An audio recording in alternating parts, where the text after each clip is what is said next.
कोमल सरोज हत्याकांड मामले में पुलिस ने ग्राम प्रधान समेत 10 लोगों को उठा लिया है।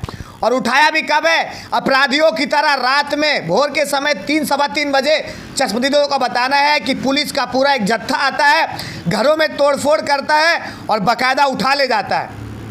ये कोई बात है? अपराधियों को पकड़ने में आपके हाथ पांव फूल जाते हैं, आपको मुकदमे दर्ज करने में 24-24 घंटे लग जाते हैं और आप बेगुनाह जनता को, बेगुनाह लोगों को गिरफ्तार करने में जरा भी देरी नहीं लगाते। रात को जो चश्मदीद बता रहे हैं उनका ये कहना है कि जब महिला जिस हालत में सो रही थी, पुरुष जिस हालत में सो रहे थे, सुबह दबिश दी गई, उठा ली गई। और ये बात करते हैं न्याय की, ये रक्षा की बात करते हैं। इनकी कस्टडी में कई लोगों की मौत हो जाती है, कोई नाड़ा पैजामे के नाड़े से फांसी लगा लेता है।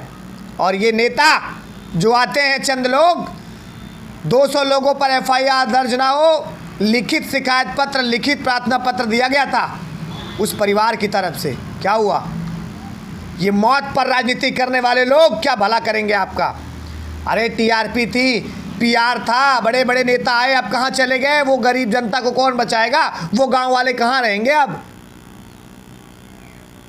दोस्तों, जैसी दुर्व्यवस्था चल रही है इस समय, इसको देखकर मन बड़ा व्यथित होता है।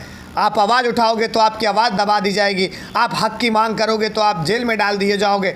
हाँ, मैं मानता हूँ वो तरीका गलत था, लेकिन महोदय जी, किसी की बिटिया मर जाए आप मुकदमा दर्ज करने में समय लगाएंगे?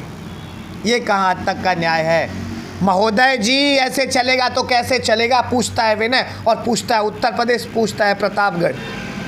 प्रतापगढ़ की जनता ने, मैं मानता हूँ गलतियाँ हैं जनता की, लेकिन इस तरह से जिस प्रकार से आप आतंकवादियों के घर दबिश देते हो, 3 बजे आतंकवादियों की पकड़ने की मुहिम चलाते हो, उस प्रकार से आप ग्राम प्रधान और लोगों को पकड़ रहे हो। वो कहाँ भाग जाएंगे भाई?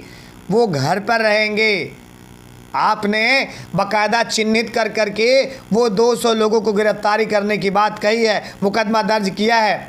मैं आपसे विनम्र गुजारिश करूंगा महोदय जी, आप ऐसे ही अपराधियों के खिलाफ बेकार्यवाही करें। अगर आपने समय से मुकदमा दर्ज किया होता तो क्या ये घटना होती? क्या वो उग्र होते? वहाँ के विधायक जो हैं समाजवादी पार्टी से, उन्होंने कहा था कि मैंने भी फ़ोन किया था, मेरे फ़ोन पर भी ये कहा गया था कि पोस्टमार्टम रिपोर्ट आ जाएगी, मुकदमा दर्ज कर लिया जाएगा। तो आप बताइए, पोस्टमार्टम पहले होता है कि पहले मुकदमा दर्ज होता है? महोदय जी, आप ही के कैबिनेट मंत्री, आप ही के मंत्री रहे, उन्होंने कहा कि इसमें पुलिस की गलती है। आप ही के पूर्व विधायक कह रहे हैं कि इसमें पुलिस की गलती है। बाद में वो बदल जाते हैं, उसमें कोई दिक्कत नहीं है, वो नेता है, उनका बदलना काम है। लेकिन उनकी पहली वक्तव्य क्या था? और ये नेता जो लूटते हैं जनता को, जनता से वोट मांगने, जनता का अधिकारों की बात करने वाले, ये आप क्या खड़े होंगे? ज़रूरत है उन गाँव वालों को। अब मैं बता रहा हूँ, जिस प्रकार से ये पूरा प्रकरण चल रहा है, उत्तर प्रदेश में कानून व्यवस्था जैसे चल रही है, मैं किसी पार्टी की बात नहीं करूंगा, मैं सिर्फ जनता की बात करूंगा। जनता की बात कोई नहीं करने वाला। ये नेता, ये विधायक, ये चंद लोग आएंगे, आपको बरगलाएंगे और चले जाएंगे। अरे उन्होंने क्या किया था? अपने हक की मांग की थी, अपनी आवाज़ उठाने की कोशिश की थी, मानव उपद्रव गलत किया उन लोगों ने। लेकिन शिकायतें ये भी हैं कि जब इकट्ठा हुआ गया, बात नहीं मानी गई, तो भीड़ को तितर बितर करने के लिए पहली लाठी पुलिस की भी चलाई गई।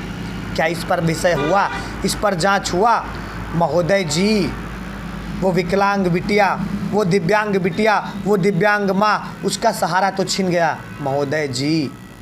और आप, कौन उठाएगा गरीबों की आवाज़? मुझे याद है बरसठी थाना क्षेत्र का भी मामला एक ऐसा ही था, जिसमें परिवार के लोगों ने और गांव वालों ने एकजुटता दिखाई थी। कुछ ऐसी ही घटना हुआ था। आज भी वो लोग परेशान हैं और पुलिस के तांडव से त्रस्त हैं। क्या ऐसा आप प्रतापगढ़ में भी करेंगे? और ये भोली भाली जनता को ठगने वाले नेताओं, चाहे वो किसी भी पार्टी के हो, खड़े हो जाओ ना आप, ज़रूरत है उनको, आपकी ज़रूरत है अब।